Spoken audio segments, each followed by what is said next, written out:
মুক্তিযোদ্ধা ও শহীদ মুক্তিযোদ্ধাদের পুত্র-কন্যাদের পাশাপাশি জুলাই ২০২৪-এর গণঅভ্যুত্থানে আহত ও শহীদ পরিবারের সদস্যদেরও সরকারি মাধ্যমিক বিদ্যালয়ে ভর্তির জন্য কোটা রাখার সিদ্ধান্ত নিয়েছে সরকার। সম্প্রতি এই আদেশ বাস্তবায়নে মাধ্যমিক ও উচ্চশিক্ষা অধিদপ্তর সংশ্লিষ্টদের নির্দেশ দিয়েছে শিক্ষা মন্ত্রণালয়। দর্শক, এসব নিয়ে এখনকার টিভিএস নিউজ আপডেটস, সাথে আছে আমি রঞ্জু ইফতেখার।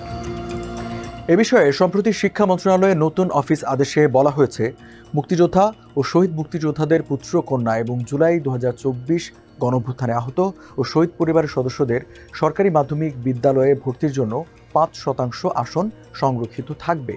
এই সুবিধা পেতে সংশ্লিষ্ট প্রমাণপত্র বা গ্যাজেটের সত্যায়িত কপি আবেদনপত্রের সঙ্গে সংযুক্ত করতে হবে এবং ভর্তির সময় মূল কপি দেখাতে হবে।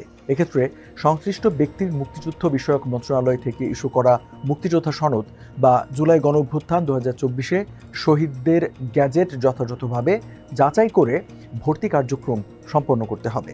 মুক্তিযোদ্ধা ও শহীদ মুক্তিযোদ্ধাদের পুত্র কন্যা এবং জুলাই গণঅভ্যুত্থান ২০২৪-এ আহত ও শহীদ পরিবারের সদস্যদের পাওয়া না গেলে মেধা তালিকা থেকে এই আসনে ভর্তি করতে হবে।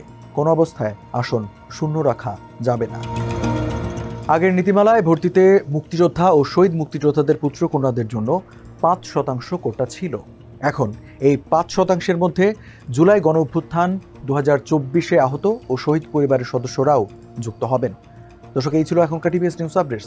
আর সংবাদ ও এর বিশ্লেষণ জানতে টিভিএস এর সাথেই থাকুন।